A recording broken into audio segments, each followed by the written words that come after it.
Well, good morning, good afternoon, good evening, everyone. Welcome into Unity Prosperity Ocean International and Alternative Unity Ministry. Here I am today, Reverend Dr. Stephen J. Kosmina with Tanae Kosmina, coming at you. Well, Facebook Live didn't cooperate this morning, so you're getting the recording. And also, those of you that look in on our YouTube channel, thank you for joining us today and every day, really on Facebook through Morning Inspiration, put out 7 days a week, a short inspirational piece and some commentary by yours truly on that. Today is Sunday, April 30th, and to get us going today, we're going to bring out Tanae. And Tanae, I'm going to invite you to share today's daily word. Do you have that handy for today?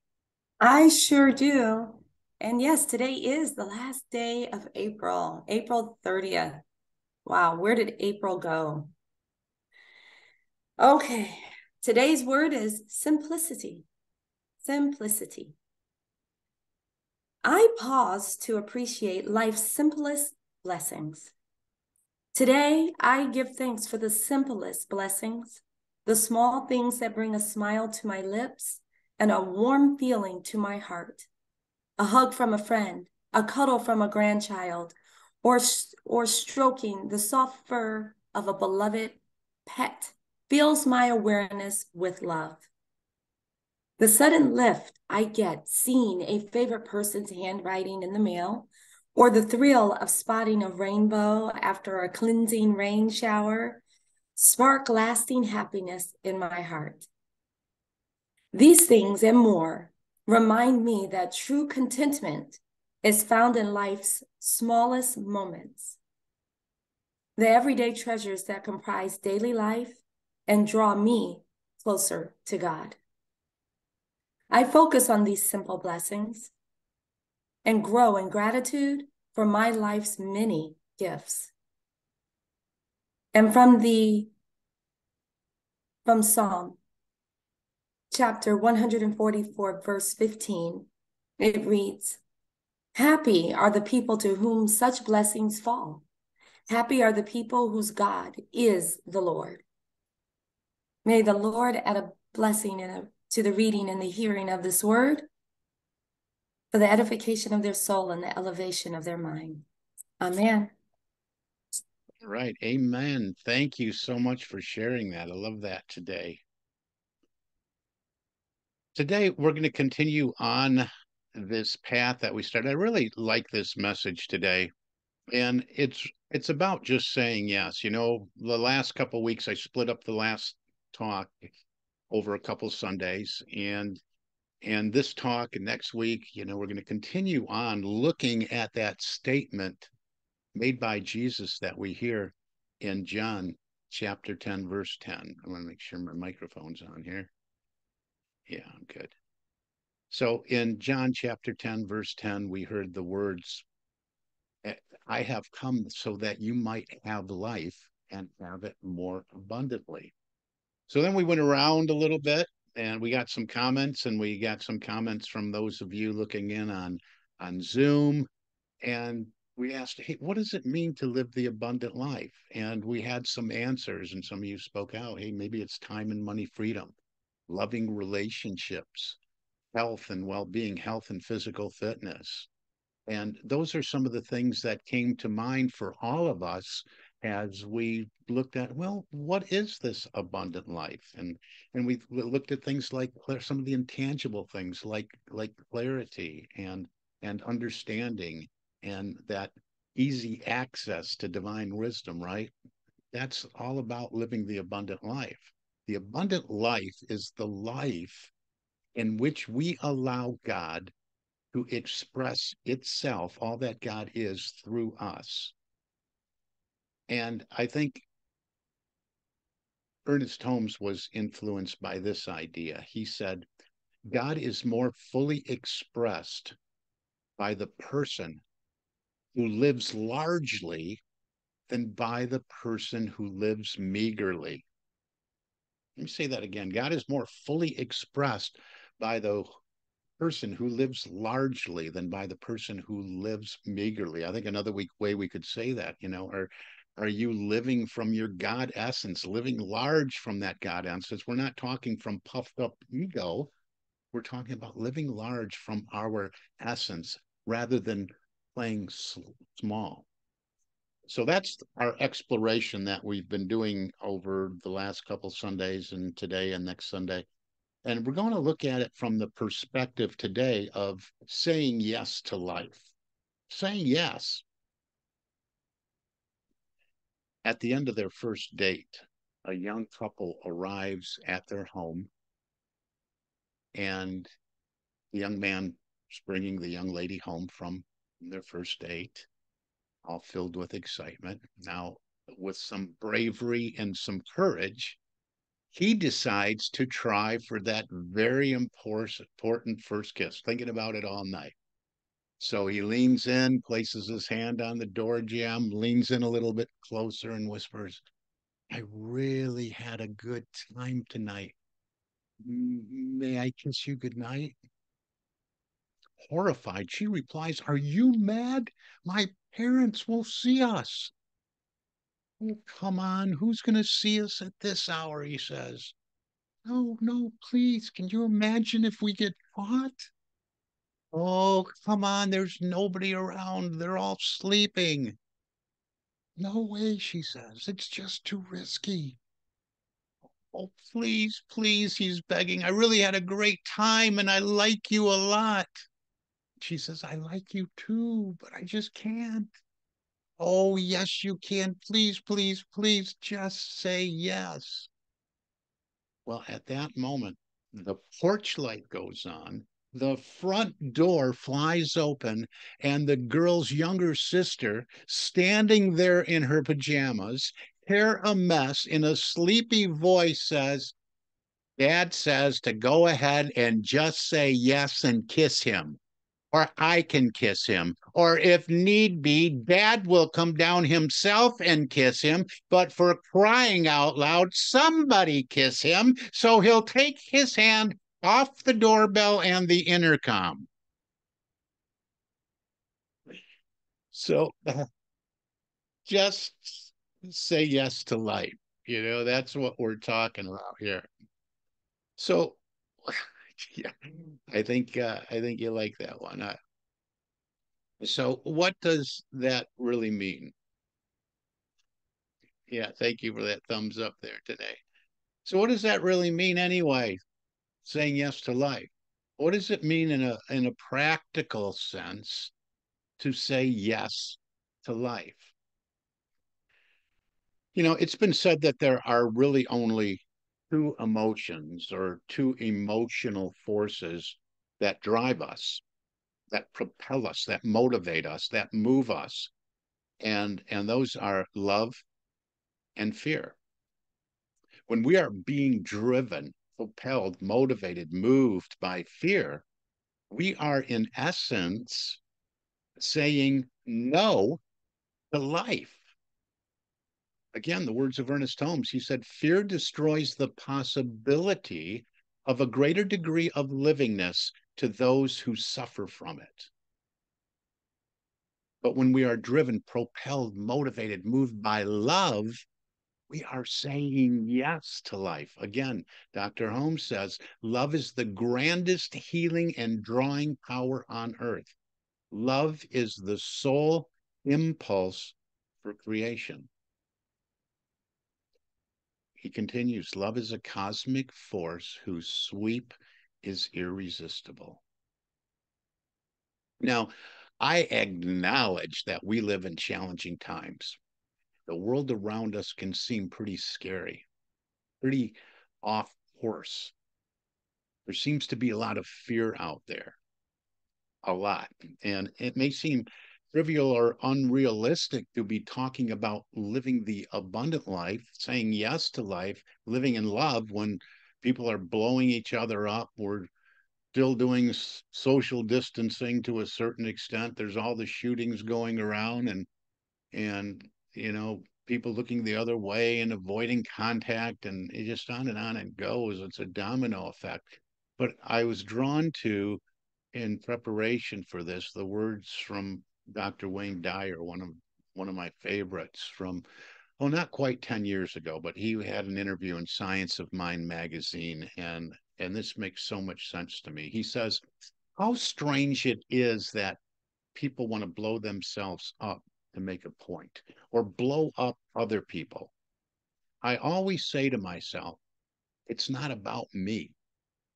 And if there's nothing I can do about the way people conduct themselves, I'm not going to feel bad no matter what.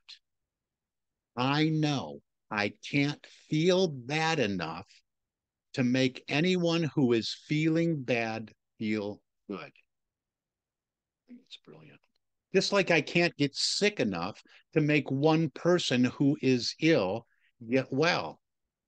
So I think that it's really incumbent upon us, even if we do see these events all around us in the world, to feel good in those moments, which is really the equivalent of saying yes to life. Because then you can do something about it, he says. It's in feeling good, saying yes to life, that you've joined God consciousness and you start to radiate that out. But by feeling bad, we're saying no to life. You become what you're opposed to. Other people are blowing up trains and planes because they feel bad, and now you feel bad. So you want to retaliate against them. And before you know it, we've created this force, counter force that goes on and on and on. Now, think about those words. And I always am drawn back to this. You know, something happened somewhere. And people come on, what do you think about that? What are you going to do about? What are you going to say about that? What are you going to? Doesn't that make you feel terrible? Well, yeah, but I'm drawn to this. Think about this. I can't feel bad enough to make anyone who is feeling bad feel good. Me feeling bad about something that takes place is not going to make anybody else feeling bad feel good. Take that and think about that a little bit. Because, you know, that's exactly what we have going around in the world around us today. I believe each one of us has a responsibility to shift that force counterforce, to use Dr. Dyer's term, that balance. And we can do that. We can all do that by saying yes, by being driven, propelled, moved, and motivated by love. And even in my podcast, I talk more and more about this. That podcast is for individuals, but it's also for professionals too. And I always say, hey, before you shut that button off, talking about love in the workplace, yes, you can, and you probably need to. So I'm asking right now, so are you feeling good or feeling bad? Are you feeling love or feeling fear? Are you saying yes to life or no to life? Now, maybe before you answer that question, we ought to look at what living from love looks like and what living from fear looks like. I'm going to give you a list of differences. And as I read these differences, I invite you to take a personal assessment, not getting into self-judgment or self-criticism, but just to become more self-aware of what's going on in consciousness for you. Where are you in these? Do you fall on the side of love or on the side of fear? Okay. We're just making some observations about how we're moving along this path of life. Love believes that success is possible.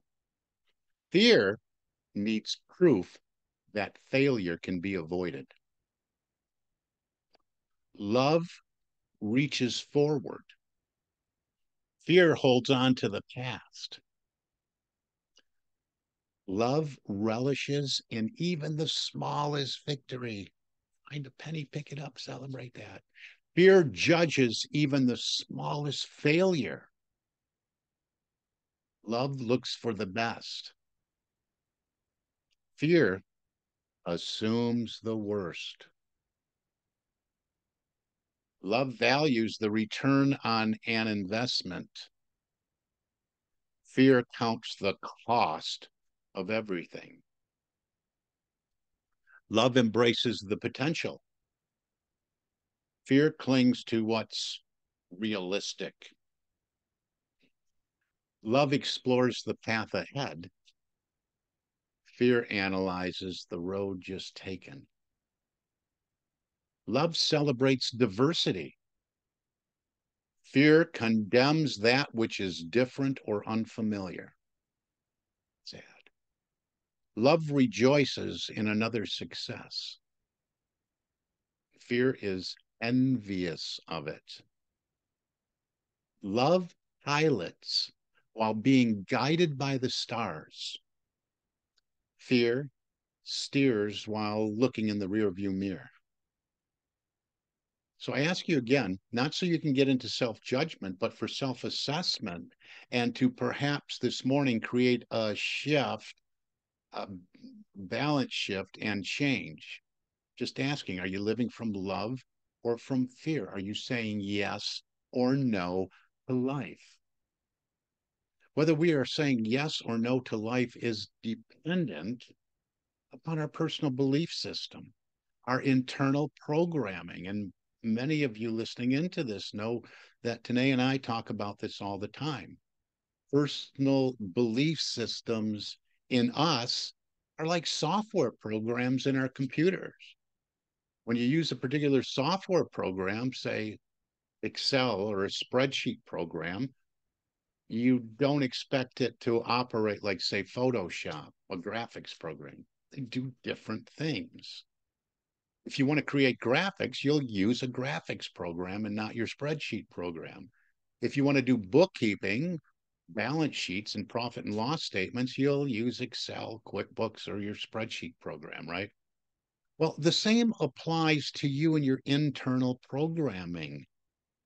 If we want to have the peace, the flow, the power, the love, the joy, the serenity, the plenty, the abundance, the prosperity, all these words that we have used to describe the abundant life, which Jesus promised us, then we need a belief system that supports that kind of output.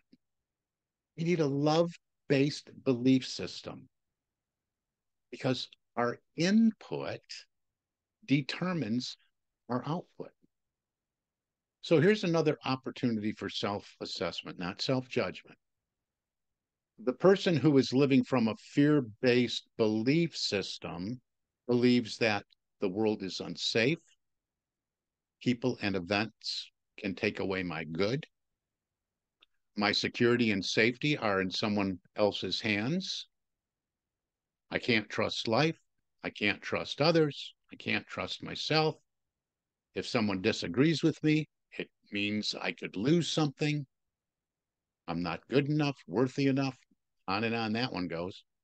The person living from a love-based belief system believes that I am created in love, by love, and love supports me. All that I need is provided. The universe is safe. I am supported and protected no matter what is going on around me. My good cannot be separated from me.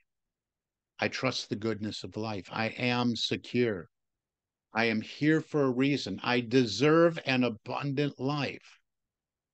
If we want to have love point the way in our lives, we must build a belief system that supports that perception. This is where choice plays a huge part. Marianne Williamson, we're starting to hear more about from her lately. Marianne Williamson said, love is what we are born with.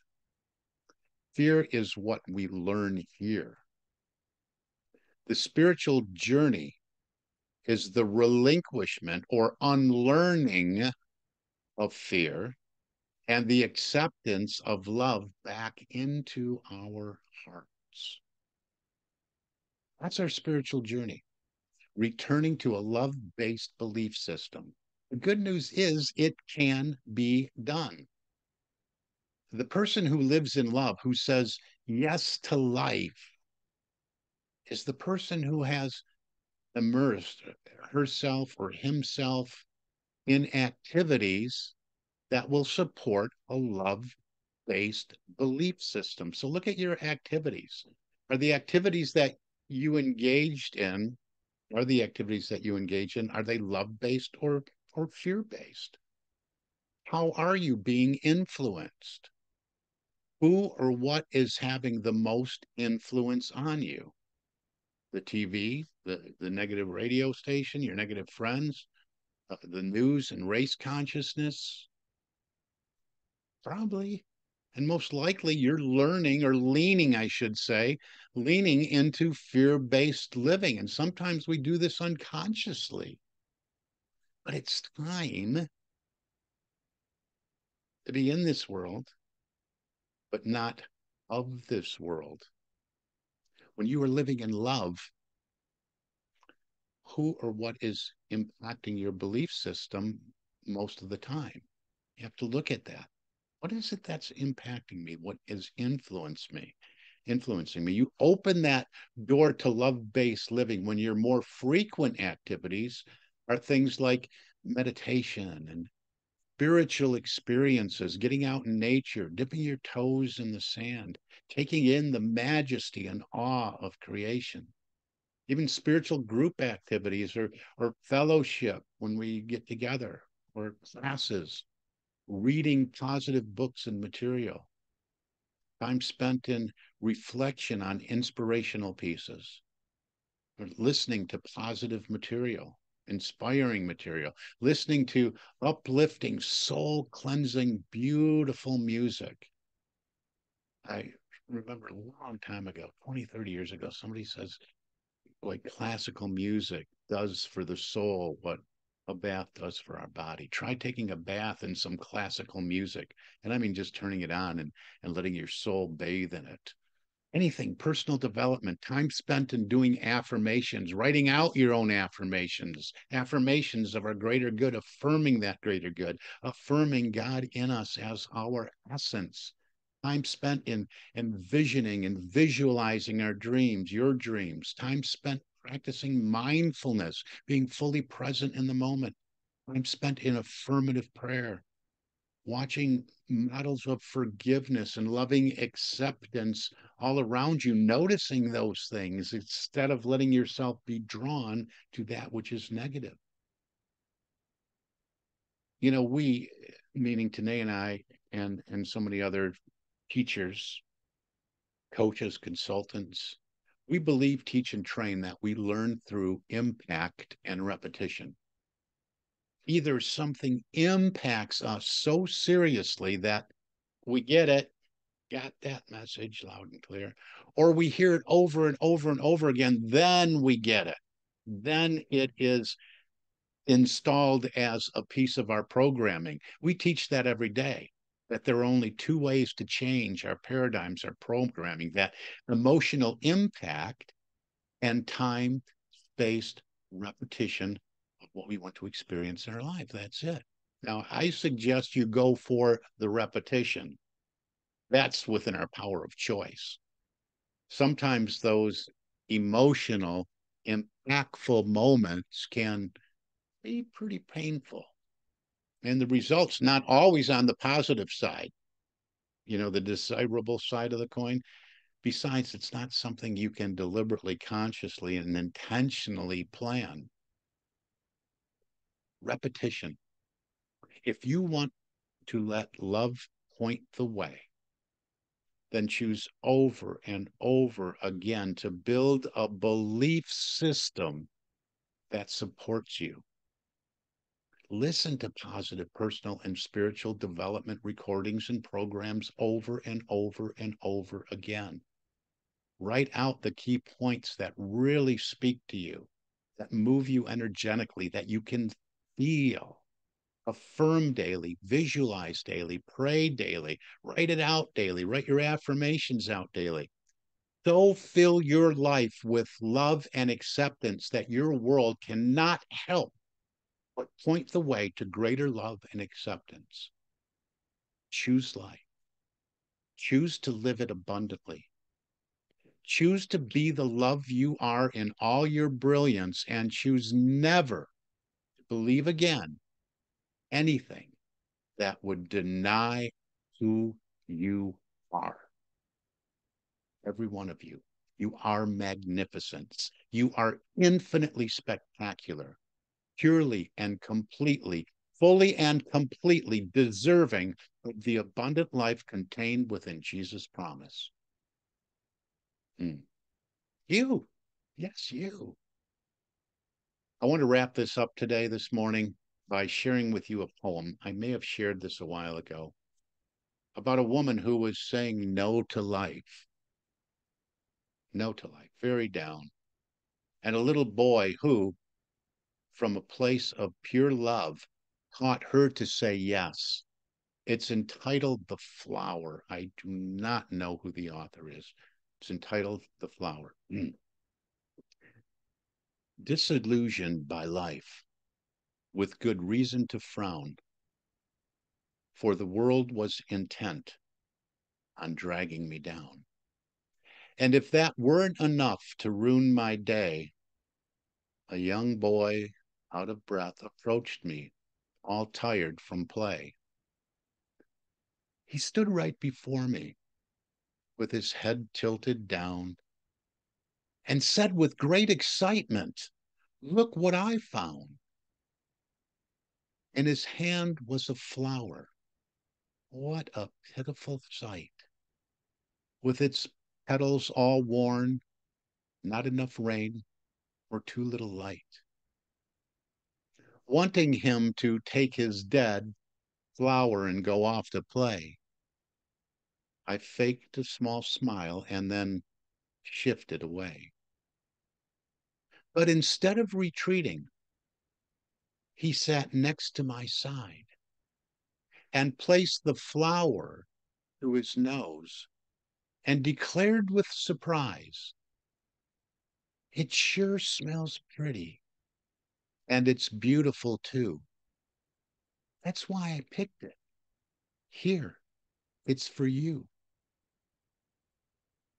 The weed before me was dying or dead, not vibrant of colors, orange, yellow, or red. But I knew I must take it, or he might never leave.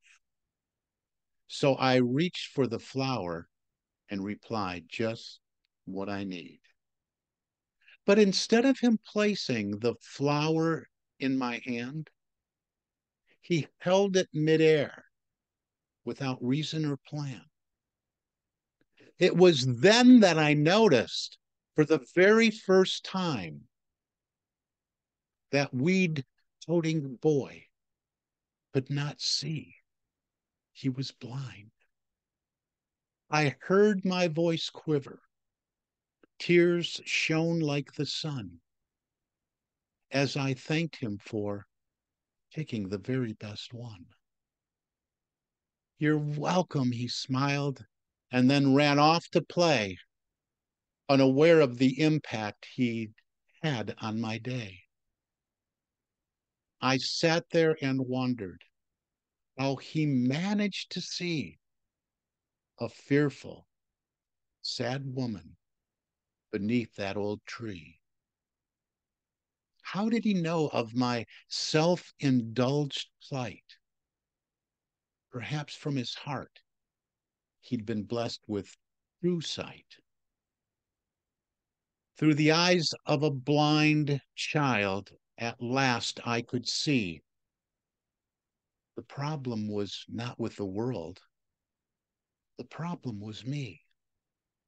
And for all of those times I myself had been blind, I vowed to see the beauty in life and appreciate the wonder of love that is mine. And then I held that wilted flower up to my nose and breathed in the fragrance of a most beautiful rose, and smiled as I watched that young boy, another weed in his hand, about to change the life of an unsuspecting old man. Saying yes to life, saying yes to love is really saying yes to God, everyone. Yes, God, I know that I am here to express life and express it more abundantly. Yes, God, I know that the more abundantly I express life, the more fully I express you. This morning, I want us to say yes. Just say yes to life together by proclaiming and affirming, today I say yes to life because today I choose love. I see love. I reveal love. I am love. My life is filled with abundance and I live the life I love. And so it is. Just affirm that over and over again. Today I say yes to life because today I choose love. I see love. I reveal love. I am love. My life is filled with abundance and I live the life I love. And so it is. And so we let it be. Amen. Take a deep breath. Come on back. If anybody would like to share, I'm going to stop the recording now. So thank you all for looking in, and we'll see you next week at the same time, 9 a.m. Central Time, Facebook Live, up here on YouTube shortly thereafter, and Morning Inspiration 7 days a week on Morning Inspiration, Unity Prosperity on Facebook. God bless you.